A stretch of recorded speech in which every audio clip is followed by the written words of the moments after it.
ಕರ್ನಾಟಕದ ಎಲ್ಲ ವಿದ್ಯಾರ್ಥಿಗಳಿಗೆ ಕ್ಲಾಸಿಕ್ ಯೂಟ್ಯೂಬ್ ಚಾನಲ್ಗೆ ಸ್ವಾಗತ. ನಾನು ನಿಮ್ಮ ಪ್ರೀತಿಯ ಆನಂದ್ ಸರ್ ಜಿಕೆ. ಓಕೆನಾ? ಎಸ್ ವಿದ್ಯಾರ್ಥಿಗಳೇ, ಸೊ ಮುಂದಿನ ದಿನಗಳಲ್ಲಿ ಈ ಪೊಲೀಸ್ ಪರೀಕ್ಷೆಗಳು ಬರುವ ಸಾಧ್ಯತೆಗಳಿವೆ. ಸೊ ಆಲ್ಮೋಸ್ಟ್ ಎಷ್ಟಂದ್ರ ಸೊ ಈ ಒಂದು ನಾಗ ಮೋಹನ್ ಸಮಿತಿ ಅದನ್ನ ಎಲ್ಲ ಆಲ್ಮೋಸ್ಟ್ ಜಾರಿಗೊಳಿಸ್ಬೇಕಂದ್ರೆ ಇನ್ನೂ ಒಂದು 2 ಮಂತ್ ಬೇಕಾಗ್ತತಿ. ಸೊ ಅದಾದ್ಮೇಲೆ ಎಲ್ಲ ಅನುಮೋದನೆ ಆಗಿ ಅದಾದ್ಮೇಲೆ ನೆಕ್ಸ್ಟ್ ಒಂದ್ ತಿಂಗಳಲ್ಲಿ ಕೂಡ PC ನೋಟಿಫಿಕೇಶನ್ ಆಗ್ಬೋದು. ಸೊ ಅದಾದ್ಮೇಲೆ ಎಲ್ಲ ಆಲ್ಮೋಸ್ಟ್ ಅಂದ್ರ ಒಂದು 4 to 5 ಅಂತೊಳಗೆ ಆಗ್ಬೋದು. ಓಕೆನಾ? ಅಥವಾ 5 ತನಕ ಬರ್ಬೋದು. ಒಂದು 5 ತಿಂಗಳ ತನಕ ಆದ್ರೂ ಕೂಡ ಸೊ ಅಲ್ಲಿ ತನಕ ನೀವು ಈಗ ಸುಮ್ನೆ ಕುಂಡ್ರಂಗಿಲ್ಲ. ಯಾಕಂದ್ರ ಈ ಕಾಂಪಿಟೇಟಿವ್ ಫೀಲ್ಡ್ ಅಂದ್ರ ಯಾವಾಗ್ಲೂ ಸಡನ್ ಆಗಿ ಒಮ್ಮೆ ಬರಕ್ಕಾಗಲ್ಲ. ನೀವು ಒಂದು 6 ಮಂತ್ ಬಿಫೋರ್ 6 ಮಂತ್ 6 ತಿಂಗಳು ಮುಂಚೆನೆ ಈ ಫೀಲ್ಡಿಗೆ ನೀವು ಎಂಟ್ರಿ ಕೊಡ್ಬೇಕಾಗ್ತದೆ. ಓಕೆನಾ? ಈ ಫೀಲ್ಡಿಗೆ ನೀವೇನು ಎಂಟ್ರಿ ಕೊಡ್ಬೇಕಾಗ್ತದೆ. ಸೊ ಅದಕ್ಕೆ ಏನ್ ಮಾಡ್ಬೇಕಂದ್ರ ಸೊ PC ನೋಟಿಫಿಕೇಶನ್ ಹಾಕೋಕ್ಕಿಂತ ಮುಂಚೆನೆ ನೀವು ಈ ಕ್ಷೇತ್ರಕ್ಕೆ ಎಂಟ್ರಿ ಕೊಡ್ರಿ. ಮತ್ತು ಯಾವ ತರ ಸಿಲೆಬಸ್ ಇದೆ, ಯಾವ ತರ ಪ್ಯಾಟರ್ನ್ ಇದೆ, ಕ್ವಶನ್ ಯಾವ ತರ ಬರ್ತಾವ, ಸೊ ಅದು ಚೆನ್ನಾಗಿ ನೀವು ತಿಳ್ಕೊಬೇಕಾಗತ್ತೆ. ಸೊ ಏನಂದ್ರ ಸೊ ಮಳೆ ಬಂದಾಗ ಮಾತ್ರ ನಾವು ಛತ್ರಿ ಹುಡ್ಕಾಡಕ್ ಹೋಗ್ಬಾರ್ದು. ಈ ತರ ಆದದ್ದೆಲ್ಲ. ಸೊ ಮುಂಚೆನೆ ಏನ್ ಮಾಡ್ರಿ, ಸೊ ಸ್ಟಾರ್ಟ್ ಮಾಡ್ರಿ ಸ್ಟಡಿ ಮಾಡಕ. ಓಕೆನಾ? ಎಸ್. ಸೊ ಈಗಿನ ಏನ ಡಿಸ್ಕಸ್ ಮಾಡ್ತೀವಿ ಅಂದ್ರೆ ನಾವಿಲ್ಲಿ ಸೊ ಜಾಸ್ತಿ ಏನಿರಂಗಿಲ್ಲ, ಈ ಪೊಲೀಸ್ ಕಾನ್ಸ್ಟೇಬಲ್ ಓಕೆನಾ ಪರೀಕ್ಷೆಗೆ ಸಾಮಾನ್ಯ ಜ್ಞಾನ ಅಂದ್ರ ಇದು ನಮ್ಮ ಸಬ್ಜೆಕ್ಟ್ ಇದು. ಓಕೆನಾ? ಈ ವಿಷಯವನ್ನು ಹೇಗೆ ಓದ್ಬೇಕು, ಯಾಕಂದ್ರೆ GK ಇದೆ. ಇದು ಏನು IC ಅಲ್ಲ, ಹಿಸ್ಟ್ರಿ ಅಲ್ಲ, ಜಿಯೋಗ್ರಫಿ ಅಲ್ಲ, ಎಕನಾಮಿಕ್ಸ್ ಅಲ್ಲ.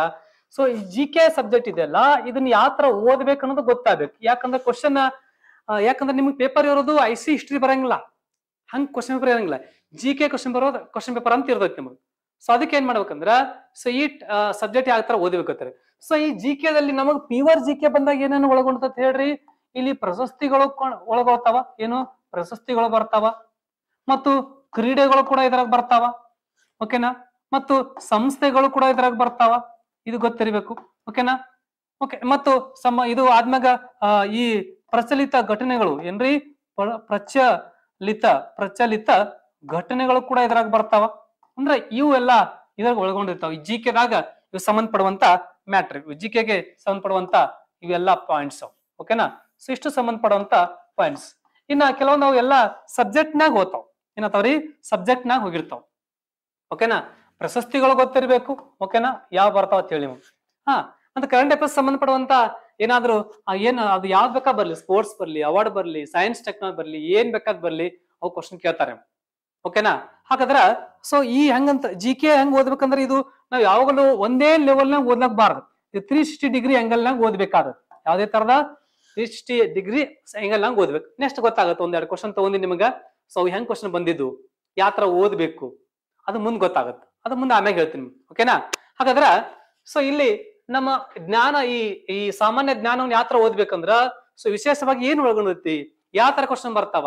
ಮೊದಲು ಯಾವ ತರ ಕ್ವಶನ್ ಕೇಳ್ತಾ ಇದ್ರು, ಈಗ 24ರ ಹೊಸ ಜನರೇಷನ್ ಪ್ರಕಾರ 24ರ ಯಾವ ಕ್ವಶನ್ ಕೇಳ್ತಾರ, ಇನ್ನು ಮುಂದೆ ಯಾವ ತರ ಕ್ವಶನ್ ಕೇಳ್ತಾರ ನಿಮಗ, ಈ ತರ ಕ್ವಶನ್ ಗೊತ್ತಿರ್ಬೇಕು. ಓಕೆನಾ? ಎಸ್. ಹಾಗಾರ ಇಲ್ಲಿ ಸೊ ಇದ್ರ ಬಗ್ಗೆ ನಾವು ಡಿಸ್ಕಸ್ ಮಾಡೋಣ. ಸೊ ಅದು ಮುಂದೆ ಹೇಳ್ತೀವಿ ಯಾವ ತರ ಅಂತ. ಓಕೆನಾ? ಎಸ್. ಸೊ ಹೇಗೆ ಓದ್ಬೇಕು. ಹಾಗಾದ್ರೆ ಇಲ್ಲಿ ನೋಡ್ರಿ ಫಸ್ಟ್ ಪೇಜ್ ಅಲ್ಲಿ ಸೊ ಏನಂದ್ರೆ ಇಲ್ಲಿ ವಿದ್ಯಾರ್ಥಿಗಳೇ ಈಗ ಪ್ರಸ್ತುತ ಏನೇನದ ನೋಡ್ರಿ ಮ್ಯಾಟ್ರ್ ನೋಡ್ರಿ. ಹುದ್ದೆಗಳು ಇಲ್ಲಿ PC ಸಿವಿಲ್ ಓಕೆನಾ ಮಂಜೂರಾತಿ ಎಷ್ಟು ಅದ ಟೋಟಲ್ ಅಂದ್ರ ಇಷ್ಟು ಟೋಟಲ್ ಆಗಿ 36,000 ಎಷ್ಟದ ನೋಡ್ರಿ. PC ದವ್ರು ಎಷ್ಟಂದ್ರ ಇಲ್ಲಿ ಬರ್ತೀನಿ ನೋಡ್ರಿ, 36,326 ಪೋಸ್ಟ್ ಟೋಟಲ್ ಆಗಿ ಅದಾವ್ ನಮ್ಮ ರಾಜ್ಯದಲ್ಲಿ. ಎಲ್ಲಿ ರಾಜ್ಯದಲ್ಲಿ ಪೊಲೀಸ್ ಕಾನ್ಸ್ಟೇಬಲ್ ವೃಂದ ವಿವಿಧ ಹುದ್ದೆಗಳು ಬಲ ಮಾಹಿತಿ ಈ ಕೆಳಕಂಡಂತಿದೆ. ಓಕೆನಾ? ಇದು ಗೊತ್ತಿರೋ. ಇನ್ನ ಟೋಟಲ್ ಆಗಿ ಎಷ್ಟು ಖಾಲಿ ಅದ ನೋಡ್ರಿ, ಸರಿ ಎಷ್ಟು ತುಂಬ್ಯಾರಿಗೆ. ಓಕೆನಾ? ಇದರಲ್ಲಿ ಎಷ್ಟಂದ್ರ ಟೋಟಲ್ ಆಗಿ ಎಷ್ಟು 29,553 ಪೋಸ್ಟ್ ತುಂಬ್ಯಾರಿ. ಇನ್ನು ಎಷ್ಟು ಖಾಲಿ ಅದಾವ ರಿಕ್ತ ಸ್ಥಾನಗಳು, ಟೋಟಲ್ ಆಗಿ ಖಾಲಿ ಇರುವಂತ ಹುದ್ದೆಗಳು ಎಷ್ಟಂದ್ರ 6,773 ಹುದ್ದೆಗಳು ಖಾಲಿ ಅದಾವ. PC ಸಿವಿಲ್ ಗೊತ್ತಿರ್ಬೇಕು. ಇನ್ನ APC ಓಕೆನಾ, ಇನ್ನ CR ಓಕೆನಾ, CR DR ಕರಿತೇವೆ. ಇಲ್ಲಿ ಎಷ್ಟು ಹುದ್ದೆಗಳು ಟೋಟಲ್ ಆಗಿ ಅದಾವ ಅಂದ್ರ ಟೋಟಲ್ ಆಗಿ 13,620 ಹುದ್ದೆಗಳು ಖಾಲಿ ಅದಾವ ಟೋಟಲ್ ಆಗಿ. ಸರಿ, ಟೋಟಲ್ ಆಗಿ ಹುದ್ದೆಗಳು ಅಷ್ಟು ಮಂಜೂರಾತಿ ಆಗೈತಿ. ಇನ್ ಎಷ್ಟು ತುಂಬ್ಯಾರ ಅಂದ್ರ 9,486 ಹುದ್ದೆಗಳು ತುಂಬ್ಯಾರ. ಇನ್ನು ಎಷ್ಟು ಖಾಲಿ ಅದಾವ ಅಂದ್ರ 4,134 ಹುದ್ದೆ ಖಾಲಿಗಳದಾವ. ಖಾಲಿ ಹುದ್ದೆಗಳು ಅದಾವ, ಅವು ಗೊತ್ತಿರಬೇಕು. ಇನ್ನ ಇದು ಆದ್ಮೇಲೆ ನೆಕ್ಸ್ಟ್ ಇಲ್ಲಿ DR ಇಲ್ಲಿ PC ಕರಿತೀವಿ, ಓಕೆನಾ, FPV, ಓಕೆನಾ, FPI ಅಲ್ಲಿ ಕೂಡ ಎಷ್ಟಂದ್ರ ಟೋಟಲ್ ಆಗಿ 66 ಹುದ್ದೆಗಳು ಮಂಜೂರಾಗೈತಿ. ಆ ಟೋಟಲ್ ಆಗಿ 50 ತುಂಬ್ಯಾರ, ಖಾಲಿ ತುಂಬ್ಯಾರ ಬಲ ಹಾಲಿ ಬಲ ಹಾಲಿ. ಇನ್ನು ಖಾಲಿ 16 ಪೋಸ್ಟ್ ಖಾಲಿ ಇದಾವ. ಇನ್ನು PC, ಓಕೆನಾ, PC ಇದು ಇಲ್ಲಿ 554 ಮಂಜೂರಾತಿ ಆಗೈತಿ, 178 ತುಂಬ್ಯಾರ, 276 ಖಾಲಿ ಅದಾವ. ಇನ್ನ ಇಲ್ಲಿ ಇದು KSRP ಬರ್ತೈತಿ, ಓಕೆನಾ. KSRP ಒಳಗೆ 8047 ಹುದ್ದೆ ಖಾಲಿ ಟೋಟಲ್ ಆಗಿ ಮಂಜೂರಾತಿ ಆಗೈತಿ. 4476 ಹುದ್ದೆಗಳು ತುಂಬ್ಯಾರ, ಇನ್ನು 3571 ಪೋಸ್ಟ್ ಖಾಲಿ ಅದಾವ. ಇನ್ ನೆಕ್ಸ್ಟ್ ಇಲ್ಲಿ ಮತ್ತ ಇಲ್ಲಿ KSISF, ಓಕೆನಾ, PC KSISF ಕರಿತೀವಿ. ಇಲ್ಲಿ 1746 ಹುದ್ದೆಗಳು ಮಂಜೂರಾತಿ ಆಗೈತಿ, 1576 ತುಂಬ್ಯಾರ, ಇನ್ನು 171 ಖಾಲಿ ಅದಾವ. ಇನ್ನ ನಮ್ಮ ರಾಜ್ಯದಲ್ಲಿ ಒಟ್ಟು, ಓಕೆನಾ, ಸೊ ಒಟ್ಟು ನಮ್ಮ ರಾಜ್ಯದಲ್ಲಿ ನೋಡ್ರಿ ವಿದ್ಯಾರ್ಥಿಗಳೇ, ಒಟ್ಟು ನಮ್ಮ ರಾಜ್ಯದಲ್ಲಿ ಎಷ್ಟಂದ್ರ 60,259 ಹುದ್ದೆಗಳು ಪೋಸ್ಟ್, ಒಟ್ಟು ಹುದ್ದೆಗಳು ಇವೆಲ್ಲ PC ಹುದ್ದೆಗಳು. ಇನ್ನ ತುಂಬಿರುವಂತ ಹುದ್ದೆ ಏನು? ತುಂಬಿರುವಂತ ಹುದ್ದೆ ಏನು? ತುಂಬಿರುವಂತ ಹುದ್ದೆ ನೋಡ್ರಿ, ತುಂಬಿರುವ ಹುದ್ದೆಗಳು ಬಂದ್ರ 45,318. ಇನ್ನು ಖಾಲಿ ಇರುವ ಹುದ್ದೆಗಳು ನಮ್ಮ ರಾಜ್ಯದಲ್ಲಿ ಈಗ ಎಷ್ಟು ಖಾಲಿ ಹುದ್ದೆಗಳದಾವ ಅಂದ್ರ ಇದು ಇಂಪಾರ್ಟೆಂಟ್ ನಮಗ. ಎಷ್ಟದ ನೋಡ್ರಿ, 14,941 ಅಂದ್ರ ನಿಯರ್ 15,000 ಹುದ್ದೆಗಳು ಖಾಲಿ ಅದಾವ, ಓಕೆನಾ. 15,000 ಹುದ್ದೆಯಲ್ಲಿ ನಿಮಗೆ ಎಷ್ಟು ಬೇಕಾಗಿತ್ತು ಅಂದ್ರೆ ಒಂದು ಹುದ್ದೆ ಬೇಕಾಗಿತ್ತು. ಎಷ್ಟು ಬೇಕಾಗಿತ್ತು ಹೇಳ್ರಿ? ನಿಮಗ ಒಂದು ಹುದ್ದೆ ಬೇಕಾಗಿತ್ತಿ. ನಿಮ್ಗೆ ಎಷ್ಟು ಬೇಕಾಗಿತ್ರಿ? ನಿಮ್ಗೆ ಒಂದು ಹುದ್ದೆ ಬೇಕಾಗಿತ್ತಿ, ಓಕೆನಾ. ಇದನ್ನ ಒಮ್ಮೆ ಕರಂಗಿಲ್ಲ ಅವರು. 2,000, 1,500, 1,000, 1,500, ಆಮ್ಯಾಗ 2,500, 3,000 ತಕ ಅಷ್ಟು ಕರಿಬಹುದು ನಿಮ್ಗೆ. ಅದು ಇಲ್ಲ ಅಂದ್ರೆ ಒಂದ್ 2-3 ವರ್ಷ ತಕ ಕರಿತಾರ. ಈಗ ನೀವು ಶುರು ಮಾಡ್ರ ಓದ್ಲಾಕ, ಈಗ ಶುರು ಮಾಡ್ರ ಫಸ್ಟ್ ಚಾನ್ಸ್ ಒಳಗೆ ಮಿಸ್ ಆಗ್ಬೋದು, ಸೆಕೆಂಡ್ ಚಾನ್ಸ್ ಮಿಸ್ ಆಗ್ಬೋದು, 3ನೇ ಚಾನ್ಸ್ ಮಿಸ್ ಆಗ ಚಾನ್ಸೇ ಇಲ್ಲ ನಿಮ್ಗೆ. 3ನೇ ಚಾನ್ಸ್ ಆರಾಮ್ ಪಾಸ್ ಮಾಡ್ಬೋದು ನೀವು. ಯಾಕ ಅಷ್ಟ್ರೊಳಗೆ ನಿಮ್ಗೆಲ್ಲ ಅನುಭವ ಪಕ್ಕ ಆಗಿರ್ತೈತಿ. ನೀವು ಏನು ಓದ್ಬೇಕು ಅನ್ನೋದು ಎಲ್ಲ ಗೊತ್ತಾಗಿರ್ತೈತಿ ನಿಮ್ಗೆ, ಓಕೆನಾ. ಏನು ಓದ್ಬೇಕು ಅನ್ನೋದು ಆಲ್ಮೋಸ್ಟ್ ನಿಮ್ಗೆಲ್ಲ ಗೊತ್ತಾಗಿರ್ತೈತಿ, ಓಕೆನಾ. ಎಸ್, ಸೊ ಇದು ನಮ್ಮಲ್ಲಿ ಇರುವಂತ ಈ ಹುದ್ದೆಗಳ ಮಾಹಿತಿ. ಹಾಗಾದ್ರೆ ಮುಂದೆ ಹೋಗಿ ನೋಡ್ರಿ. ಹಾಗಾದ್ರೆ ಇಲ್ಲಿ ಏನು ಕ್ವಶನ್ ನೋಡ್ರಿ, ಇದು ಯಾವ ತರ ಕ್ವಶನ್ ಬಂದಾವ, ಯಾವ ತರ ಓದ್ಬೇಕು ನೋಡ್ರಿ. ಇದು ನಮಗ ಸಿವಿಲ್ PC ಎಕ್ಸಾಮ್ 2024 ಕ್ವಶನ್ ಕೇಳಿದ್ರಿ, ಓಕೆನಾ. ಏನ್ ಕೇಳೋಣ? ಚಂದ್ರಯಾನ 3 ಗೆ ಸಂಬಂಧಿಸಿದಂತೆ ಲ್ಯಾಂಡರ್ ಮತ್ತು ರೋವರ್ನ ಹೆಸರುಗಳು ಕ್ರಮವಾಗಿ ಏನು? ಅವ್ ಕೇಳ್ತಾನ. ಏನು 2024ರಾಗ PC ಕ್ವಶನ್ ಕೇಳಿದ್ರು. ಈ ಚಂದ್ರಯಾನ 3 ಐತ್ಲ, ಚಂದ್ರಯಾನ 3 ಸಂಬಂಧಪಡುವಂತ ಈ ಲ್ಯಾಂಡರ್ ಮತ್ತು ರೋವರ್ ಅದ್ರ ಹೆಸರುಗಳು ಏನದಾವ? ಇಲ್ಲಿ ವಿಕ್ರಮ್ ಮತ್ತು ಪ್ರಜ್ಞಾನ, ವಿಕ್ರಮ್ ಮತ್ತು ಆದಿತ್ಯ, ಆದಿತ್ಯ ಮತ್ತು ವಿಕ್ರಮ, ಪ್ರಜ್ಞಾನ ಮತ್ತು ಆದಿತ್ಯ. ಸೊ ಈ ತರ ಕ್ವಶನ್ ಕೇಳ್ತಾರೆ ನಿಮಗೆ. ಇದು ಕರೆಂಟ್ ಅಫೇರ್ಸ್. ಯಾಕ ಆ ಟೈಮಿಗೆ 23 ಆಗಿತ್ತು. ಯಾಕ 24ರ ಕ್ವಶನ್ ಕೇಳ್ಯಾರ ನಿಮಗೆ. 24ರ ಕ್ವಶನ್ ಕೇಳ್ಯಾರ ಅಂದ್ರ 23 ಅದು ಉಡಾವಣೆ ಮಾಡಿದ್ರು. ಹೆಸರು ಏನ್ ಆನ್ಸರ್ ಇದು? Option A correct. ಈಗ ಅದ್ರ ಸಂಬಂಧಪಡುವಂತ ಏನ್ ಮಾಡ್ಬೇಕು ನೀವೆಲ್ಲ? ಈ ಚಂದ್ರಯಾನ 3 ಏನು ಕರೆಕ್ಟ್ ನೋಡ್ಕೋಬೇಕು. ಈ ಚಂದ್ರಯಾನ 3 ಯಾವಾಗ ಸ್ಟಾರ್ಟ್ ಆಯ್ತು, ಓಕೆನಾ, ಏನ್ ತಿಳ್ಕೊಬೇಕು ಅದ್ರ ಬಗ್ಗೆ. ಏನು ಅದು ಯಾವಾಗ ಪ್ರಾರಂಭ ಆಯ್ತು, ಓಕೆನಾ, ಅದು ಯಾವಾಗ ಉಡಾವಣೆ ಮಾಡಿದ್ರು, ಯಾವ ರಾಕೆಟ್ ಮೂಲಕ ಉಡಾವಣೆ ಮಾಡಿದ್ರು, ಇದು ತಿಳ್ಕೊಬೇಕಾದ ಅಂಶಗಳು. ಮತ್ತ ಅದನ್ನ ಯಾವ ಒಂದು ಏನಂದ್ರ ರಾಕೆಟ್ ಅಥವಾ ಯಾವ ಸ್ಥಳದಿಂದ ಉಡಾವಣೆ ಮಾಡಿದ್ರು, ಓಕೆನಾ. ಇನ್ನು ಅದ್ರದ್ದು ರಿಸಲ್ಟ್ ಏನಾಗಿತ್ತು, ಏನು ರಿಸಲ್ಟ್ ಏನಾಗಿತ್ತು, ಅದು ಆ ಚಂದ್ರನ ದಿಕ್ಕು ಯಾವುದು, ಚಂದ್ರನ ಒಂದು ದಿಕ್ಕು ಯಾವುದು, ಯಾವ ದಿಕ್ಕಿನಾಗ ಹಾರಿಸಿದ್ವಿ ನಾವು. ಹಾಗಾದ್ರೆ ಚಂದ್ರನ ಹೋಗಿ ನಾವು ಅಲ್ಲಿ ಸ್ಪರ್ಶ ಮಾಡಿದ್ದು, ಯಾವಾಗ ನಾವು ಅದನ್ನ ಮುಡ್ತೀವಿ ಅಲ್ಲಿ ಹೋಗಿ, ಇದು ಎಲ್ಲ ಅದನ್ನ ಬಗ್ಗೆ ತಿಳ್ಕೊಬೇಕು ನಾವು. ಇನ್ನ ಚಂದ್ರಯಾನ 1 ಬಗ್ಗೆ ತಿಳ್ಕೊಬೇಕು, ಚಂದ್ರಯಾನ 2 ಬಗ್ಗೆ ತಿಳ್ಕೊಬೇಕು, ಚಂದ್ರಯಾನ 3 ಬಗ್ಗೆ ತಿಳ್ಕೊಬೇಕು. ಇನ್ನ ಇದನ್ನ ಉಡಾವಣೆ ಮಾಡಿದವ್ರು ಯಾರು, ಇದನ್ನ ಉಡಾವಣೆ ಮಾಡಿದಂತ ಸಂಸ್ಥೆ ಯಾವುದು? ಇಸ್ರೋ ಸಂಸ್ಥೆ. ಇನ್ನು ಇಸ್ರೋ ಬಗ್ಗೆ ಅದು ಸ್ಥಾಪನೆ ಯಾವಾಗ ಆಯ್ತು, ಅದ್ರ ಸ್ಥಾಪನೆ ಯಾರು, ಸ್ಥಾಪಕರು ಯಾರು, ಅದರದ ಕೇಂದ್ರ ಕಚೇರಿ ಎಲ್ಲೈತಿ, ಅದರ ಪ್ರಸ್ತುತ ಅಧ್ಯಕ್ಷರು ಯಾರು, ಅದರದ ಫುಲ್ ಫಾರ್ಮ್ ಏನಿದೆ, ಅದ್ರ ಫುಲ್ ಹೆಸರು ಏನು. ಸೊ ಈ ತರ ಅದ್ರ ಬಗ್ಗೆ ನೀವು ತಿಳ್ಕೊಬೇಕು ಆ ಕ್ವಶನ್ ಬಗ್ಗೆ, ಓಕೆನಾ.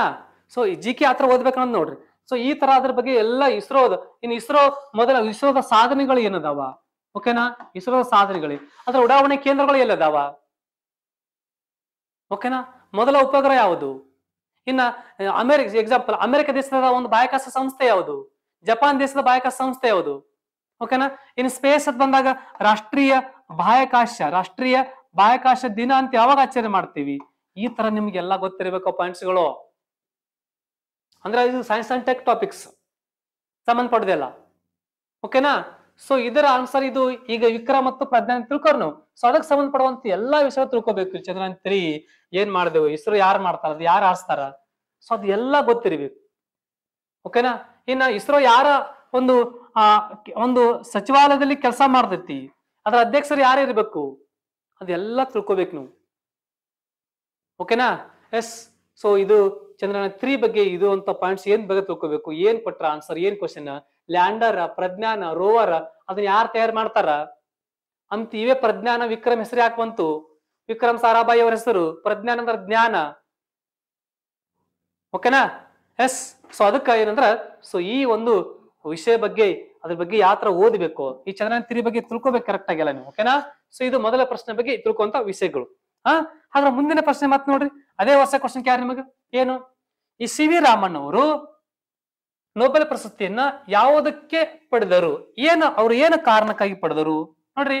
ಅಲ್ಲಿ DNA ಮೇಲಿನ ಕೆಲಸಕ್ಕಾಗಿ, ಬೆಳಕಿನ ಹರಡುವಿಕೆ ಮೇಲಿನ ಕೆಲಸಕ್ಕಾಗಿ, ರೈಬೋಸೋಮಗಳ ಕಾರ್ಯರಚನೆ ಮತ್ತು ಕರ್ತವ್ಯದ ಮೇಲಿನ ಕೆಲಸಕ್ಕಾಗಿ, ಸಾಹಿತ್ಯ ಮೇಲಿನ ಕೆಲಸಕ್ಕಾಗಿ. ಇದು ಕೂಡ ಎಲ್ಲಾಗಿತ್ತು, ಸಿವಿಲ್ PC 24 ಆಗಿತ್ತು ನೋಡ್ರಿ. ಅಂದ್ರ ನೀವು ಏನಂದ್ರ ವಿದ್ಯಾರ್ಥಿಗಳೇ, PC ಕ್ವಶನ್ ನೋಡ್ರಿ. ಈ PC ಕ್ವಶನ್ ಇದೆ ಏನು, PC ನೀವು ಎದ್ರ ಮೇಲೆ ಅಪ್ಲೈ ಮಾಡ್ತಾರೆ ಹೇಳ್ರಿ? ಅದು ITI ಕೂಡ ಅಪ್ಲೈ ಮಾಡಬಹುದು, ಮತ್ತೆ PUC ಮ್ಯಾಗ ಕೂಡ ನೀವು ಅಪ್ಲೈ ಮಾಡಬಹುದು. ಓಕೆನಾ? ಹಾಗಾದ್ರೆ ಇವ್ರ ಮೈಂಡ್ ಹೆಂಗಿರ್ತೈತಿ, ಇವ್ರ ಮೈಂಡ್ ಯಾವ ತರ ಇರ್ತಾವ, ಅಂದ್ರ ಇದು ಫುಲ್ ಮೆಚುರಿಟಿ ಆಗಲ್ಲ. ಸೊ ಕ್ವಶನ್ ಪೇಪರ್ ಯಾವ ತರ ಬರ್ಬೇಕಂದ್ರೆ ಅವ್ರದ ಕಮಿಟಿ ಹೇಳ್ತಾರ, ಶಿಕ್ಷಣ ಕಮಿಟಿ ಹೇಳ್ತೈತಿ, ಇವ್ರಿಗೆ ತಕ್ಕಂತ ಕ್ವಶನ್ ಪೇಪರ್ ಇರಬೇಕು, ಅಷ್ಟಪ್ ಇರಬಾರ್ದು. ಯಾಕೆ ಇವ್ರು ಡಿಗ್ರಿ ಮುಗಿಸಿಲ್ಲ, PUC ಲೆವೆಲ್ ಕ್ವಶನ್ ಇರಬೇಕು, ಅವ್ರಿಗೆ ಒನ್ ಲೈನ್ ಕ್ವಶನ್ ಇರಬೇಕು. ಬೇಕಾದ್ರೆ ನೋಡ್ರಿ, ಈಗ ನಾವು ಎಲ್ಲ KS ಎಕ್ಸಾಮ್, UPSC ಎಕ್ಸಾಮ್ ಹೆಂಗ್ ಬರ್ತೀವಿ ನೋಡ್ರಿ, ಅದಕ್ಕೆ ಒಂದು ಪೇಪರ್ಕ ಒಂದು ಪೇಜಿಗೆ ಒಂದು ಕ್ವಶನ್ ಪೇಪರ್ ಇರ್ತೈತಿ. ಒಂದ್ ಪೇಜಿಗೆ ಒಂದು ಕ್ವಶನ್ ಪೇಪರ್, ಒಂದ್ ಪೇಜಿಗೆ ಒಂದು ಕ್ವಶನ್. ಇವಕ್ಕೆಲ್ಲ PC ಒಂದ್ ಪೇಜಿಗೆ 4 ರಿಂದ 3 ಕ್ವಶನ್ ಇದೆ, 4 ರಿಂದ 5 ಕ್ವಶನ್ ಇರ್ತಾವ. ಯಾಕ ಮೈಂಡ್ ಲೋ ಇರ್ತೈತಿ. ಅದಕ್ಕೆ ಹೇಳ್ತೀನಿ, ನೀವ್ ಎದ್ರ ಮ್ಯಾಗ ಅಪ್ಲೈ ಮಾಡಿರಿ ಅದು ಫಸ್ಟ್ ಗೊತ್ತಿರ್ಬೇಕಿಲ್ಲ. ಯಾವ ಕ್ವಾಲಿಫಿಕೇಶನ್ ಮ್ಯಾಗ ಅಪ್ಲೈ ಮಾಡ್ತೀರಿ, ಅವಾಗ ನಿಮಗ್ ಕ್ವಶನ್ ಪೇಪರ್ ಗೊತ್ತಾಗತ್ತೆ ಈ ತರ ಕ್ವಶನ್ ಬರ್ತಾವ. ಈಗ ಹೇಳಿ ನೋಡಿ, ಈಗ 1857ರಂಗೆ LKG ಮತ್ತು UKG ಗೆ ಅವ್ರಿಗೆ ಸಿಲೆಬಸ್ ಶೀಟ್ ಏನು ಗೊತ್ತಾಗುತ್ತೆ ಹೇಳ್ರಿ? ಏನು ಗೊತ್ತಾಗಲ್ಲ.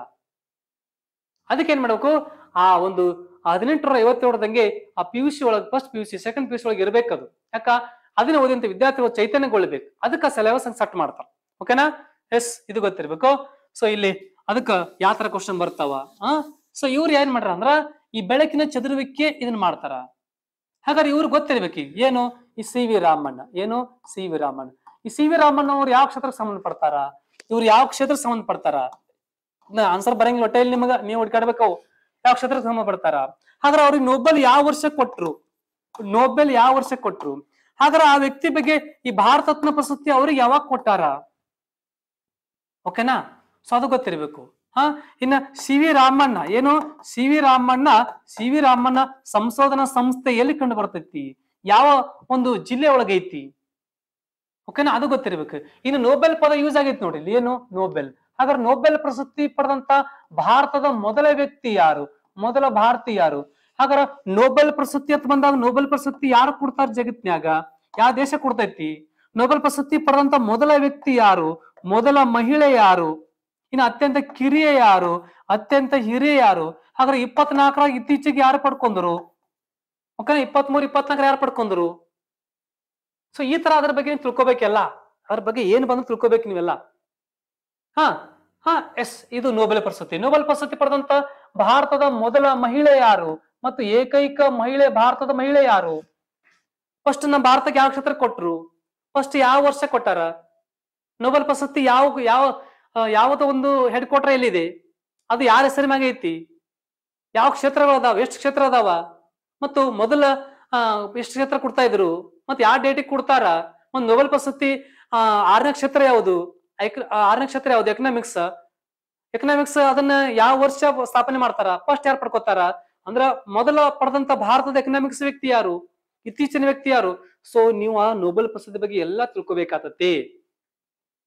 ಓಕೆನಾ? ಸೊ ಅದಕ್ಕೆ ಹೇಳ್ತಾರದು, ನೀವು ಹೇಳಿಲ್ಲ, ಇದು 360 ಅಲ್ಲ, ಡಬಲ್ ಟಿಬಲ್ 360 ಓವರ್ ನೀವು ಡಬಲ್ ಆಗ್ಬೇಕು. 720 60 ಡಿಗ್ರಿ ಓದ್ಬೇಕು ನೀವು ಒಳಗ ಒಂದ್ಸಾರಿ ತಲೆ ಕಟ್ಟ 760 720 ಡಿಗ್ರಿ. ಓಕೆನಾ? ಸೊ ಇದು ಈ ಪ್ರಶ್ನೆ ಬಗ್ಗೆ ಗೊತ್ತಿರ್ಬೇಕು. ಬೆಳಕಿನ ಚದುರುವಿಕೆ ಅಂದ್ರೆ ಏನು? ಅದು ಯಾವಾಗ ಮಂಡನೆ ಮಾಡ್ತಾರ, ಎಲ್ಲಿ ಮಂಡನೆ ಮಾಡ್ತಾರ, ಮತ್ತು ರಾಷ್ಟ್ರೀಯ ವಿಜ್ಞಾನ ದಿವಸ ಅಂತೇಳಿ ಯಾವಾಗ ಆಚರಣೆ ಮಾಡ್ತೀವಿ, ಮತ್ತ ಬಾಹ್ಯಾಕಾಶ ದಿವಸ ಯಾವಾಗ ಆಚರಣೆ ಮಾಡ್ತೀವಿ ಅಂತ ಹೇಳಿ ನಿಮ್ಗೆ ನಾನು, ಮತ್ತ ಟೆಕ್ನಾಲಜಿ ಡೇ ಯಾವಾಗ ಆಚರಣೆ ಮಾಡ್ತಾರ, ಆ ವಿಜ್ಞಾನ ಬಗ್ಗೆ ಬಂದಾಗ ವಿಜ್ಞಾನ ಬಗ್ಗೆ ತಿಳ್ಕೋಬೇಕು. ಎಸ್, ಇದು 2ನೇ ಪ್ರಶ್ನೆ ಬಗ್ಗೆ ಬಂದಾಗ ಇಷ್ಟು ವಿಷಯಗಳೆಲ್ಲ ಗೊತ್ತಿರ್ಬೇಕು ನೀವು. ಸೊ ಏನೇ ಸೈನ್ಸ್ ಬಗ್ಗೆ ಬಂದಾಗ, ಇಲ್ಲಿ ಸಿ ವಿ ರಾಮನ್ ಅವರ ಬಗ್ಗೆ ಬಂದಾಗ, ಸೊ ಇದು ಎಲ್ಲಾ ಕ್ಷೇತ್ರ ಗೊತ್ತಿರ್ಬೇಕು. ಓಕೆನಾ? ಎಸ್, ಮುಂದಿನ ನೋಡ್ರಿ ಯಾವ ಪ್ರಶ್ನೆ ಐತಿ ಈ ನೋಡ್ರಿ. ಮುಂದಿನ ಪ್ರಶ್ನೆ ಯಾವುದು? ಮತದಾನ ಹಕ್ಕು ಚಲಾಯಿಸುವ ವಯಸ್ಸನ್ನು 21 ವರ್ಷದಿಂದ 18 ವರ್ಷಕ್ಕೆ ಏನ್ ಮಾಡ್ತಾರ, ತಿದ್ದುಪಡಿಯಿಂದ ಇಳಿಸಲಾಯ್ತು. ಯಾವ ತಿದ್ದುಪಡಿ ಕೇಳ್ತಾರ? ಯಾವ ತಿದ್ದುಪಡಿ ಅಂದ್ರೆ ಐಸಿ ಕ್ವಶನ್ ಇದು. ಓಕೆನಾ? IC question. ಹಾಗಾದ್ರೆ ನೋಡ್ಕೋಬೇಕು ನೀವು ಏನು, ಯಾವ ಸಂವಿಧಾನ ತಿದ್ದುಪಡಿ ಪ್ರಕಾರ ಯಾವುದು ಇಲ್ಲೇ ಇದೆ ನೋಡ್ರಿ. ಯಾವುದು? 61ನೇ ತಿದ್ದುಪಡಿ ಪ್ರಕಾರ ಇದನ್ನ ಮಾಡ್ತಾರ. ಹಾಗಾದ್ರೆ ನೋಡ್ರಿ ವಿದ್ಯಾರ್ಥಿಗಳು, ಅದ್ರ ಬಗ್ಗೆ ಹೆಂಗ, ಅದು ಯಾವ ವರ್ಷ ತಿದ್ದುಪಡಿ ಮಾಡ್ತಾರ ನೋಡ್ರಿ. ಯಾವ ವರ್ಷ ತಿದ್ದುಪಡಿ ಮಾಡ್ತಾರ? 88ರ ಮಾಡ್ತಾರ. ಬಟ್ ಅದನ್ನ ಮೊದಲ ಬಾರಿ ಯಾವ ವರ್ಷ ಜಾರಿಗೊಳಿಸ್ಯಾರ? 1989 ಗೊಳಿಸ್ತಾರ. ಹಾಗಾದ್ರೆ ಆ ಟೈಮಿಗೆ ಪ್ರಧಾನಮಂತ್ರಿ ಯಾರಿದ್ರು? ಪ್ರಧಾನಮಂತ್ರಿ ಯಾರಿದ್ರು? ರಾಜೀವ್ ಗಾಂಧಿ ಇದ್ರು. ಯಾರಿದ್ರಿ? ರಾಜೀವ್ ಗಾಂಧಿ. ಇದೊಂದು ಭಾರತ ಹೆಂಗ್ ಬರೀಬೇಕು ಅನ್ನೋದು. ರಾಜೀವ್ ಗಾಂಧಿ ಇದ್ರು. ಹಾಗಾದ್ರೆ ರಾಜೀವ್ ಗಾಂಧಿ ಅಂತ ಬಂದಾಗ ರಾಜೀವ್ ಗಾಂಧಿ ದೇಶದ ಅತ್ಯಂತ ಏನಾಗಿದ್ರು? ಅತ್ಯಂತ ಕಿರಿಯ ಪ್ರಧಾನಿ ಆಗಿದ್ರು. ಅತ್ಯಂತ ಕಿರಿಯ ಪ್ರಧಾನಿ. ಎಷ್ಟು ವರ್ಷಕ್ಕೆ ಆಗಿದ್ರು? 40 ವರ್ಷ ಆಗಿರು. ಹಾಗಾದ್ರೆ ಅತ್ಯಂತ ಹಿರಿಯ ವ್ಯಕ್ತಿ ಯಾರು? ಇನ್ನು ದೇಶದ ಮೊದಲ ಮಹಿಳಾ ಪ್ರಧಾನಿ ಯಾರು? ಎಲ್ಲ ಗೊತ್ತಿರ್ಬೇಕು ನಿಮ್ಗೆ. ದೇಶದ ಮೊದಲ ಮಹಿಳಾ ಪ್ರಧಾನಿ ಯಾರು? ದೇಶದ ಮೊದಲ ರಾಷ್ಟ್ರಪತಿ ಯಾರು? ಮೊದಲ ಪ್ರಧಾನಮಂತ್ರಿ ಯಾರು? ಮೊದಲ ಮಹಿಳಾ ರಾಷ್ಟ್ರಪತಿ ಯಾರು? ಈಗಿನವ್ರು ಯಾರು? ಮೊದಲ ದಲಿತರ ರಾಷ್ಟ್ರಪತಿ ಯಾರು? ಸೊ ಎಲ್ಲ ಗೊತ್ತಿರ್ಬೇಕು ನಿಮಗ. ಅದು ತೆಳಗಿರ್ಬೇಕು ಆಲ್ಮೋಸ್ಟ್. ಓಕೆನಾ? ಇದು ಗೊತ್ತಿರ್ಬೇಕು. ಇನ್ನು ರಾಜೀವ್ ಗಾಂಧಿ ಖೇಲ್ ರತ್ನ ಪ್ರಶಸ್ತಿ ಅಂತ ಒಂದು ಪ್ರಶಸ್ತಿ ಇತ್ತು, ಅವಾರ್ಡ್ ಇತ್ತು, ಅದು ಹೋಗಿತ್ತು. ಏನಾಗಿತ್ತು ಈಗ? ಮೇಜರ್ ಧ್ಯಾನ್ ಚಂದ್ ಖೇಲ್ ರತ್ನ ಆಗಿತ್ತು. ಅದು ಗೊತ್ತಿರ್ಬೇಕು. ಆ ಮೇಜರ್ ಧ್ಯಾನ್ ಚಂದ್ ಖೇಲ್ ರತ್ನ ಪ್ರಶಸ್ತಿ ಎದಕ್ಕೆ ಕೊಡ್ತಾರ ಗೊತ್ತಿರ್ಬೇಕು. ಕ್ರೀಡಾ ಕ್ಷೇತ್ರಕ್ಕೆ ಕೊಡ್ತಾರ. ಎದಕ್ಕೆ ಕೊಡ್ತಾರ? ಕ್ರೀಡಾ ಕ್ಷೇತ್ರಕ್ಕೆ ಕೊಡ್ತಾರ. ಓಕೆನಾ? ಇದು ಆಯ್ತು. ಹಾಗಾದ್ರ ಎಷ್ಟನೇ ತಿದ್ದುಪಡಿ ಪ್ರಕಾರ ಮಾಡ್ಯಾರ ನೋಡ್ರಿ? 60ನೇ ತಿದ್ದುಪಡಿ ಪ್ರಕಾರ. ಇನ್ನ 89ರಾಗ ಇದು ಏನಾಯ್ತು ಅನ್ನೋ ಗೊತ್ತಿರ್ಬೇಕು. 88ರಾಗ ಅದು ಏನಾಯ್ತು ಗೊತ್ತಿರ್ಬೇಕು. ಮತದಾನ ವಯಸ್ಸು. ಇನ್ನು ಮತದಾನ ಡೇ ಯಾವಾಗ ಆಚರಣೆ ಮಾಡ್ತೀವಿ ನೋಡ್ರಿ? ಇದೆಲ್ಲ ಈ ತರ ಗೊತ್ತಿರ್ಬೇಕು. ಮತದಾನ ದಿನ ಯಾವಾಗ ಆಚರಣೆ ಮಾಡ್ತೀವಿ? ಯಾವಾಗ? ಜನವರಿ 25ಕ್ಕೆ ಆಚರಣೆ ಮಾಡ್ತೀವಿ. ಇನ್ನು ಮತದಾನ ಎಂಬ ಕೃತಿ ಬರೆದಂತ ವ್ಯಕ್ತಿ ಯಾರು? ಮತದಾನ ಎಂಬ ಕೃತಿ ಬರೆದಂತ ವ್ಯಕ್ತಿ ಯಾರು? SL ಭೈರಪ್ಪ. ಯಾರಿ? SL ಭೈರಪ್ಪ. ಓಕೆನಾ? SL ಭೈರಪ್ಪ ಅವ್ರ ಆತ್ಮಚರಿತ್ರೆ ಏನು? ಬಿತ್ತಿ. ಯಾವ್ದ್ರಿ? ಬಿತ್ತಿ. ಅಂದ್ರ ಈ ತರ ಅವ್ರ ಕಡೆ ಲಿಂಕ್ ಹೋಗ್ಬೇಕು. ಮತ್ತ ಅಲ್ಲಿ ಎಲ್ಲಿ ಹೊಂಟೆ ನೋಡ್ರಿ, ನಾವು ಒಂದಾದ್ಮ್ಯಾಗ ಒಂದ್ ಲಿಂಕ್ ಹೊಂಟೈತೆ ಅಲ್ಲಿ. ಓಕೆನಾ? ಅದಕ್ಕೆ ಹೇಳ್ತಾ ಇರೋದು. ಇಲ್ಲಿ 89ರಾಗ ಯಾರ ಒಬ್ಬರು ಸುಪ್ರೀಂ ಕೋರ್ಟಿನ ಮಹಿಳಾ ಮುಖ್ಯ ನ್ಯಾಯಾಧೀಶ ಆತಾರ? ಫಾತಿಮಾ ಬೀವಿ. 89 ಆಗಿರ್ತಾರ ನೋಡಿ. 89ರಾಗ ಸುಪ್ರೀಂ ಕೋರ್ಟಿನ ಮೊದಲ ಮಹಿಳಾ ನ್ಯಾಯಾಧೀಶ ಯಾರ? ಫಾತಿಮಾ ಬೀವಿ ಅವರಾಗಿರ್ತಾರ. ಯಾವ ವರ್ಷ? ಅವ್ರು ಇತ್ತೀಚೆಗೆ ಏನು 23ಗೆ ಏನಾಗ್ಯಾರ? ನಿಧನ ಆಗ್ಯಾರ. 23ಗೆ ಏನ್ ಕೊಟ್ರ ಅವ್ರಿಗೆ? 23ರಾಗ ಪದ್ಮ ಭೂಷಣ ಪ್ರಶಸ್ತಿ ಕೊಟ್ಟಿರ್ತಾರ. ಅಂದ್ರ ಸೊ ಇಲ್ಲಿ ಮತದಾನ ಅಂತ ಬಂದಾಗ ಸಂವಿಧಾನ, ಭಾರತ ಸಂವಿಧಾನದ ಅತ್ಯಂತ ಚಿಕ್ಕ ಸಂವಿಧಾನ ಅಂತ ಇದಕ್ಕೆ ಕರಿತೀವಿ. ಇದಕ್ ಮತ್ತೇನ್ ಕರಿತಾರ? ಇಂದಿರಾ ಗಾಂಧಿ ತಿದ್ದುಪಡಿ ಕರೀತಾರ. 71ನೇ ತಿದ್ದುಪಡಿ, 72ನೇ ತಿದ್ದುಪಡಿ ಯಾವುದು? 44ನೇ ತಿದ್ದುಪಡಿ ಯಾವುದು? ಅತ್ಯಚಾರ ಭಾರತ ತಿದ್ದುಪಡಿ ಆದಂತ ಯಾವುದು? ಇನ್ನು ಸಂವಿಧಾನ ಬಗ್ಗೆ ನೀವು ಚಂದ ತಿಳ್ಕೊಬೇಕು. ಸಂವಿಧಾನ ಒಳಗೆ ಎಷ್ಟು ವಿಧಿಗಳದಾವ, ಎಷ್ಟು ಅನುಸೂಚಿ, ಎಷ್ಟು ಭಾಗ, ವಿಶೇಷ ತಿದ್ದುಪಡಿ ಎಷ್ಟು? 100ನೇ ತಿದ್ದುಪಡಿ ಯಾವುದು? 98, 99, 106 ಯಾವುದು? ಇನ್ನ 69 ಯಾವುದು? 71 ಯಾವುದು? 21 ಯಾವುದು? ಎಲ್ಲ ಗೊತ್ತಿರ್ಬೇಕು ನಿಮಗ. ಸಂವಿಧಾನ ಎಲ್ಲಿಂದ ಯಾವ ದೇಶದಿಂದ ತಗೋತೀವಿ? ತಿದ್ದುಪಡಿ ಆಗೋದು ಎಷ್ಟನೇ ವಿಧಿ ಪ್ರಕಾರ? 368ನೇ ವಿಧಿ ಪ್ರಕಾರ. ತಿದ್ದುಪಡಿ ಮಾಡೋದು ಎಲ್ಲಿಂದ ತಗೋತೀವಿ? ದಕ್ಷಿಣ ಆಫ್ರಿಕಾದಿಂದ ತಗೋತೀವಿ. ಎಲ್ಲಿಂದ ತಗೋತೀವಿ? ದಕ್ಷಿಣ ಆಫ್ರಿಕಾದಿಂದ ತಗೋತೀವಿ. ಈ ತರ ಎಲ್ಲ ಗೊತ್ತಿರ್ಬೇಕು ನಿಮಗ. ನೋಡ್ರಿ ವಿದ್ಯಾರ್ಥಿಗಳೇ, ವಿಷಯಗಳು ಹೆಂಗಿರ್ತಾ ಗೊತ್ತಾ? GK ಅಂದ್ರೆ ಇದು ಎಕಡೆ ಬೇಕಾ ಓದ್ತಿತ್ತು, ತಿರ್ಸಿ ಗರ ಗರ ಗರ ಎಲ್ಲ ತಿರ್ಸಿ ಹೇಳ್ಬೇಕು ನೀವು ಕರೆಕ್ಟ್ ಆಗಿ. ಓಕೆನಾ? ಸೊ ಈ ತರದ ಇವೆಲ್ಲ ಗೊತ್ತಿರ್ಬೇಕು. ಇನ್ನ 21ನೇ ವಿಧಿ ನೋಡಿ, ಇಲ್ಲೇ ಐತಿ ನೋಡ್ರಿ. ಮತ್ ನೋಡಿ ಹೆಂಗೈತಿ ವಿದ್ಯಾರ್ಥಿಗಳೇ, ಇಲ್ಲೇ ನೋಡಿ ಕಣ್ಣು ಮಂದಿ ಅದ ನೋಡಿ.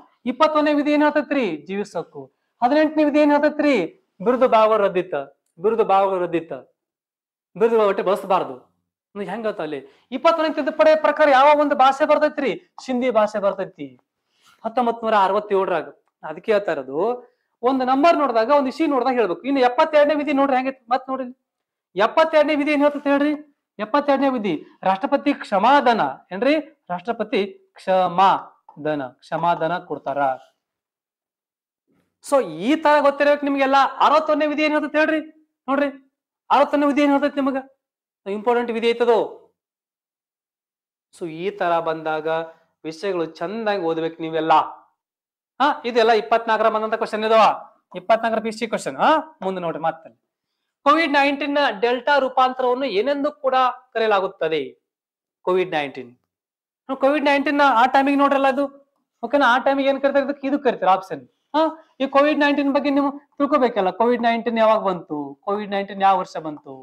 ಈಗ 24ರಾಗ 25ರಾಗ ಹೊಸ ತಳಿಗಳು ಯಾವ ಬಂದಾವ? ರೂಪಾಂತರ ಯಾವ್ದೈತಿ? ಫಸ್ಟ್ ಎಲ್ಲಿ ಬಂತು? ನಮ್ಮ ದೇಶದೊಳಗ, ನಮ್ಮ ರಾಜ್ಯದೊಳಗೆ ಎಲ್ಲಿ ಬಂತು? ನಮ್ಮ ರಾಜ್ಯದ ಯಾವ ಜಿಲ್ಲೆ ಒಳಗೆ ಬಂತು? ಮತ್ತೆ WHO ಇದಕ್ಕೆ ಏನೇನ್ ಹೇಳ್ತಾರ? ಇದಕ್ಕೆ ಔಷಧಿಗಳು ಏನೇನ್ ಅದಾವ? ಓಕೆನಾ? ಇದಕ್ಕೆ ಔಷಧಿಗಳು ಏನೇನ್ ಕಂಡು ಬಂದಾವ? ಸೊ ಇವೆಲ್ಲ ಗೊತ್ತಿರ್ಬೇಕು. ಇದೇನು ವೈರಸ್ ಐತಿ? ಇದೇನೈತಿ? ಯಾವ ತರ ವೈರಸ್ ಐತಿ? ಓಕೆನಾ? ವೈರಸ್ ಅಂದ್ರೆ ಏನು? ಇನ್ನ ಬ್ಯಾಕ್ಟೀರಿಯಾದಿಂದ ಬರುವಂತ ರೋಗಗಳು ಯಾವ? ವೈರಸ್ ಇಂದ ಬರುವಂತ ರೋಗಗಳು ಯಾವ? ಸೈನ್ಸ್ ಅಂಡ್ ಟೆಕ್ ಇದು. ಸೊ ಈ ತರದ ಇದು ಎಲ್ಲ ಗೊತ್ತಿರ್ಬೇಕಿಲ್ಲಿ. ಜಗತ್ನಾಗ ಮೊಟ್ಟ ಮೊದಲ ಬಾರಿಗೆ ಯಾವ ದೇಶದಲ್ಲಿ ಇದು ಕೋವಿಡ್-19 ಜೀರೋ ಆತತಿ? ಓಕೆನಾ? ಇನ್ನು ರೋಬೋಟ್ಗಳು ಯಾವ ತರ ವರ್ಕ್ ಮಾಡೋ ಇದ್ರಾಗ. ಸೊ ಇಲ್ಲಿ ಎಲ್ಲಾ ಇವು ಗೊತ್ತಿರ್ಬೇಕು ನಿಮ್ಗ. ಓಕೆನಾ? ಎಸ್. ಸೊ ಅದು ಈ ಸೈನ್ಸ್ ಬಗ್ಗೆ ಸಂಬಂಧಪಡುವಂತ ಎಲ್ಲಾ ಕ್ವಶನ್ ಗೊತ್ತು. ಇದು 21ರ PC ಕ್ವಶನ್ ಆಗಿತ್ತು ನಮಗ್. 21 PC ಕ್ವಶನ್. ಮತ್ ನೋಡ್ರಿ, ಕರ್ನಾಟಕದ ಮೊದಲ ಉಕ್ಕಿನ ಕಾರ್ಖಾನೆ ಎಲ್ಲಿದೆ ಅಂದ್ರ, ಉಕ್ಕಿನ ಕಾರ್ಖಾನೆ ಎಲ್ಲಿ ಸ್ಥಾಪಿಸಲಾಯಿತು? ನೋಡ್ರಿ, ನೀವು ಎಕ್ಸಾಮ್ ಎಲ್ಲಿ ಬರ್ತೀರಿ? ಕರ್ನಾಟಕದಾಗ ಬರ್ತೀರಿ ಅಂದ್ರ ಕರ್ನಾಟಕ ಬಗ್ಗೆ ಎಲ್ಲ ಗೊತ್ತಿರಬೇಕು ಅಂದಂಗ. ಎಲ್ಲಿದೆ ನೋಡ್ರಿ, ಇಲ್ಲಿ ಮೈಸೂರು, ವಿಜಯಪುರ, ಭದ್ರಾವತಿ, ಹೊಸಪೇಟೆ. ಯಾವ್ದ್ರಿ? ಭದ್ರಾವತಿ. ನೋಡಿ, 21 PC ಕ್ವಶನ್. ಮತ್ತ ಅದು ಗೊತ್ತಿರ್ಬೇಕು. ಇದನ್ನ ಯಾವಾಗ ಸ್ಥಾಪನೆ ಮಾಡಿದ್ರು? 1923 ಸ್ಥಾಪನೆ ಮಾಡ್ತಾರ. ಯಾರು ಸ್ಥಾಪನೆ ಮಾಡ್ತಾರ? ಸರ್ ಎಂ ವಿಶ್ವೇಶ್ವರಯ್ಯ ಸ್ಥಾಪನೆ ಮಾಡ್ತಾರ. ಈ ಸರ್ ಎಂ ವಿಶ್ವೇಶ್ವರಯ್ಯ ಬಗ್ಗೆ ಬಂದಾಗ ಇವರಿಗೆ 1955ರಾಗ ಏನ್ ಕೊಟ್ರ? ಈ ಭಾರತ ರತ್ನ ಪ್ರಶಸ್ತಿಯನ್ನು ನೀಡಲಾಗುತ್ತದೆ. ಇನ್ನು 1950 ಏನಾಗ್ತತಿ? ಈ ಪೌರತ್ವ ಕಾಯ್ದೆ ಬರ್ತೈತಿ. ನೋಡಿ ಹೆಂಗೈತಿ ನೋಡ್ರಿ, ಪೌರತ್ವ ಕಾಯ್ದೆ ಬರ್ತೈತಿ. ಸರ್ ಎಂ ವಿಶ್ವೇಶ್ವರಯ್ಯ ಮತ್ತೇನ್ ಸ್ಥಾಪನೆ ಮಾಡ್ರ? ಮೈಸೂರು ಬ್ಯಾಂಕ್ ಸ್ಥಾಪನೆ ಮಾಡ್ಯಾರ, ಮೈಸೂರು ಯೂನಿವರ್ಸಿಟಿ ಸ್ಥಾಪನೆ ಮಾಡ್ಯಾರ, ಮತ್ತ ಮೈಸೂರು ಸಣ್ಣ ಸೋಪ್ ಸ್ಥಾಪನೆ ಮಾಡ್ಯಾರ. ಇವೆಲ್ಲ ಗೊತ್ತಿರ್ಬೇಕು ನಿಮಗ್. ಇವ್ರು ಯಾವಾಗ ದೇವನರಾಗಿದ್ರು? 1912ರಿಂದ 1917 ತನಕ ಆಗಿರ್ತಾರ. ಇದೆಲ್ಲ ಮಾಡಾಗ ಇವರು ಮತ್ತ ಕಸಾಪ ಸ್ಥಾಪನೆ ಮಾಡ್ತಾರ. ಯಾರಿ? ಕಸಾಪ ಸ್ಥಾಪನೆ ಮಾಡ್ತಾರ. ಹಾಗಾದ್ರೆ ಕಸಾಪದ ಪ್ರೆಸೆಂಟ್ ಅಧ್ಯಕ್ಷರು ಯಾರು? ಡಾಕ್ಟರ್ ಮಹೇಶ್ ಜೋಶಿ. ಈ ತರ ಗೊತ್ತಿರ್ಬೇಕು ನಿಮ್ಗೆಲ್ಲ. ಸೊ ಇಲ್ಲಿ ಇದು ಸ್ಥಾಪನೆ ಮಾಡ್ತಾರ. ಉಕ್ಕಿನ ಮತ್ತು ಕಬ್ಬಿನ ಕಾರ್ಖಾನೆ. ಕರ್ನಾಟಕದ ಉಕ್ಕಿನ ನಗರ ಅಂತ ಎದಕ್ ಕರಿತೀವಿ? ಉಕ್ಕಿನ ನಗರ ಜಮ್ಸೆಡ್ಪುರ. ಯಾವ್ದ್ರಿ? ಜಮ್ಸೆಡ್ಪುರ ಅಂತ ಕರೀತಾರ. ಜಮ್ಸೆಡ್ಪುರ ಉಕ್ಕಿನ ರಾಜಧಾನಿ ಕರೀತಾರ. ಜಮ್ಸೆಡ್ಪುರ ಯಾವ ನದಿ ಹತ್ರ ಐತಿ? ಸುವರ್ಣ ರೇಖಾ. ಯಾವ್ದ್ರಿ? ಸುವರ್ಣ ರೇಖಾ. ಸೊ ಈ ತರದ ಎಲ್ಲಾ ಪಾಯಿಂಟ್ಗಳು ಗೊತ್ತಿರ್ಬೇಕು ನಿಮಗ. ಅದ್ರಿ ಸುವರ್ಣ ರೇಖಾ. ಸೊ ಇಲ್ಲಿ ಸರ್ ಎಂ ವಿಶ್ವೇಶ್ವರಯ್ಯ ಏನೇ ಕರಿತಾರ? ಇವ್ರನ್ನ ಕರ್ನಾಟಕದ ವೃದ್ಧ ಪಿತಾಮಹ ಕರಿತೀವಿ, ಕರ್ನಾಟಕದ ಯೋಜನೆಗಳ ಪಿತಾಮಹ ಕರಿತೀವಿ, ಆಧುನಿಕ ಮೈಸೂರು ನಿರ್ಮಾಪಕರು ಅಂತ ಕರಿತೀವಿ. ಸೊ ಈ ತರದ ವಿಷಯಗಳು ಬಂದಾಗ ಅವ್ರ ಬಗ್ಗೆ ತಿಳ್ಕುವಂತ ಅವಶ್ಯಕತೆ ಇರ್ತೈತಿ. ಓಕೆನಾ? ಸೊ ಅವ್ರ ಬಗ್ಗೆ ಎಲ್ಲಾ ಪಾಯಿಂಟ್ಸ್ ಗೊತ್ತಿರ್ಬೇಕು ನಿಮಗ. ಇದನ್ನೆಲ್ಲ ಮಾಡಾಗ ಅಲ್ಲಿ ಮೈಸೂರು ರಾಜ ಯಾರಿದ್ರು? ನಾಲ್ವಡಿ ಅಥವಾ 4ನೇ ಕೃಷ್ಣರಾಜ ಒಡೆಯರ್ ಆಗಿದ್ರು. ಇವರು ಗೊತ್ತಿರ್ಬೇಕು ನಿಮಗ್. ಅಂದ್ರ ಒಂದ್ ಕ್ವಶನ್ ತಗೊಂಡಾಗ ಯಾವ ತರ ಓದ್ಬೇಕು, ಒಂದ್ ಟಾಪಿಕ್ ತಗೊಂಡಾಗ ಯಾವ ತರ ಓದ್ಬೇಕು ಅನ್ನೋದು ಗೊತ್ತಾಗ್ಬೇಕು ನಿಮ್ಗೆ. ಓಕೆನಾ? ಎಸ್. ಸೊ ಇದು ಈ ಒಂದು PC GK ಯಾವ ತರ ಓದ್ಬೇಕು ಅನ್ನೋದು ನಿಮ್ಗ ಎಲ್ಲ ವಿಶೇಷವಾಗಿ ಪಾಯಿಂಟ್ಸ್ಗಳು ಎಲ್ಲ ಗೊತ್ತಿರ್ಬೇಕು ನಿಮ್ಗೆ. ಓಕೆನಾ? ಯಾಕಂದ್ರ ಸೊ ಯಾವ ತರ ಕ್ವಶನ್ ಬರ್ತಾವಂದ್ರ ಇಲ್ಲಿ GK ಸಂಬಂಧಪಡೋದು ಇದೇ ಕ್ವಶನ್ ಬರ್ತಾವ ಅಂತ ಹೇಳಕ್ಕಾಗಲ್ಲ. ಎಲ್ಲ ಕೂಡ್ಸಿ ಜಿಯೋಗ್ರಫಿ ಕೂಡ ಓದ್ಬೇಕು. ನೀವು ಏನ್ ಮಾಡಬೇಕು?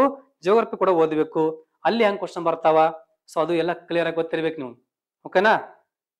ಸೊ ಅದಕ್ಕೆ ಏನಂದ್ರ ನೀವು ಸಂಬಂಧಪಡುವಂತ ಎಲ್ಲಾ ಮ್ಯಾಟರ್ ತಿಳ್ಕೊಂಡಿರ್ಬೇಕು. ಅದು ಯಾವುದೇ ಸಬ್ಜೆಕ್ಟ್ ಇರಲಿ, ಸೈನ್ಸ್ ಅಂಡ್ ಟೆಕ್ ಇರಲಿ, ಮ್ಯಾಥ್ಸ್ ಮೆಂಟಲಿಟಿ ಇರಲಿ, ಮತ್ತು IC ಇರಲಿ, ಹಿಸ್ಟ್ರಿ ಇರಲಿ, ಜಿಯೋಗ್ರಫಿ ಇರಲಿ, ಅವು ಎಲ್ಲಾ ತಿಳ್ಕೊಂಡು GK ಯಾವ ತರ ಕ್ವಶನ್ ಬರ್ತಾವ ಅದು ಕನ್ವರ್ಟ್ ಮಾಡ್ಕೋಬೇಕು. ನೀವು ಏನ್ ಮಾಡ್ಬೇಕು? ಕನ್ವರ್ಟ್ ಮಾಡ್ಕೋಬೇಕು. ಮತ್ತ ಓದ್ಬೇಕಾದ್ರ ಅದನ್ನ ನೀಟಾಗಿ ಓದ್ಬೇಕು. ಏನ್ ಮಾಡ್ಬೇಕು? ನೀಟಾಗಿ ಓದಿರ್ಬೇಕು. ಅದು ಇಂಪಾರ್ಟೆಂಟ್. ನೀವು ಎಷ್ಟು ನೀಟಾಗಿ ಓದ್ತಿರಲ್ಲ ಅಷ್ಟು ಇಂಪಾರ್ಟೆಂಟ್. ಮತ್ತೆ ಅದನ್ನ ಒಂದ್ಸಲ ಬರತ್ ತೆಗಿಬೇಕು, ಮತ್ತೆ ಅದನ್ನ ಒಬ್ಬರಿಗೆ ಇನ್ನೊಬ್ರಿಗೆ ಹೇಳ್ಬೇಕು, ಅವಾಗ ಅದು ನಿಮ್ಮ ತಲೆಯಲ್ಲಿ ಉಳಿತಾವ. ಓಕೆನಾ? ಎಸ್. ಸೊ ಇಷ್ಟು ಈ ಏನಂದ್ರ ಪಿ ಸಿಗೆ ಸಂಬಂಧಪಡುವಂತ ಜಿ ಕೆ ಸಬ್ಜೆಕ್ಟ್ ಅನ್ನು ಯಾವ ತರ ಓದ್ಬೇಕು ಅನ್ನೋದು ಇಲ್ಲಿ ತನಕ ತಿಳ್ಕೊಂಡಿರಿ. ಓಕೆನಾ? ಹಾಗಾದ್ರ ಸೊ ಏನಂದ್ರ ನೀವು ಆದಷ್ಟು ಬೇಗ ಈ ಒಂದು ಫೀಲ್ಡ್ಗೆ ಎಂಟ್ರಿ ಕೊಡ್ಬೇಕು, ಆದಷ್ಟು ಬೇಗ ಈ ಒಂದು ಫೀಲ್ಡ್ಗೆ ಎಂಟ್ರಿ ಕೊಡ್ಬೇಕು ನೀವು, ಅವಾಗ ನಿಮ್ಗ ಈ ವಿಷಯಗಳು ಗೊತ್ತಾಗ್ತಾವ. ಓಕೆನಾ? ಎಸ್. ಸೊ ಇಲ್ಲಿ ಮುಂದಿನ ಪ್ರಶ್ನೆ ಏನಿದೆ ಅಂದ್ರ ನೋಡ್ರಿ, ಇಲ್ಲಿ ಮುಂದಿನ ಪ್ರಶ್ನೆ ಅಂದ್ರ ಹೊಸ ಏನ್ ಮಾಡ್ತಾರ, ಹೊಸ ಒಂದು ಬ್ಯಾಚ್ ಸ್ಟಾರ್ಟ್ ಮಾಡ್ತಾರ. ಸೊ ಮುಂದಿನ ಪ್ರಶ್ನೆ ಅಂದ್ರ ಸೊ ಹೊಸ ಒಂದು ಬ್ಯಾಚ್ ಕೂಡ ಸ್ಟಾರ್ಟ್ ಮಾಡ್ತಾರ. ಸೊ ಇದೇ 6ನೇ ತಿಂಗಳಲ್ಲಿ ಆಗ್ತದ ಅಂತ ನೋಡ್ರಿ, 5ನೇ ತಾರೀಕು 6ನೇ ತಿಂಗಳ. ಓಕೆನಾ? ಸೊ ಇದು ನಿಮ್ಗೆ ಗೊತ್ತಿರ್ಬೇಕು. ಸೊ ಇಲ್ಲಿ ಏನಂದ್ರ ಮುಂದಿನ ಒಂದು ಕಾನ್ಸ್ಟೇಬಲ್ ಬ್ಯಾಚ್ಗಳು, ಸೊ ಇಲ್ಲಿ ಏನಂದ್ರ ನಮ್ಮ ಸಂಸ್ಥೆ ಮುಂದೆ ಬರುವಂತ ಪೊಲೀಸ್ ಕಾನ್ಸ್ಟೇಬಲ್ ಬ್ಯಾಚ್ಗಳು ಯಾವಂದ್ರ ಇಲ್ಲಿ 5ನೇ ತಾರೀಕು 6ನೇ ತಿಂಗಳಲ್ಲಿ ಇದೇ ವರ್ಷ ಆತತಿ. ಇನ್ನು ಕಾಂಟ್ಯಾಕ್ಟ್ ನಂಬರ್ ಕೂಡ ಇದೆ ಇಲ್ಲಿ. ಸೊ 9980552080 ಮತ್ತು ಸೇಮ್ ಲಾಸ್ಟಿಗೆ 81. ಓಕೆನಾ? ಈ ನಂಬರ್ ಕಾಂಟ್ಯಾಕ್ಟ್ ಮಾಡಿ ಒಂದು ಹೆಚ್ಚಿನ ಮಾಹಿತಿ ತಗೋರಿ, ಬಂದು ಕ್ಲಾಸ್ ಕೇಳ್ರಿ, ಅಡ್ಮಿಷನ್ ಮಾಡಿ ಮತ್ತು ಮುಂದಿನ ಒಂದು ಜೀವನವನ್ನು ಕಟ್ಕೋಬೇಕು ನೀವು. ಓಕೆನಾ? ಎಸ್. ಎಲ್ಲರಿಗೂ ಒಳ್ಳೇದಾಗ್ಲಿ. ನಮಸ್ಕಾರಗಳು.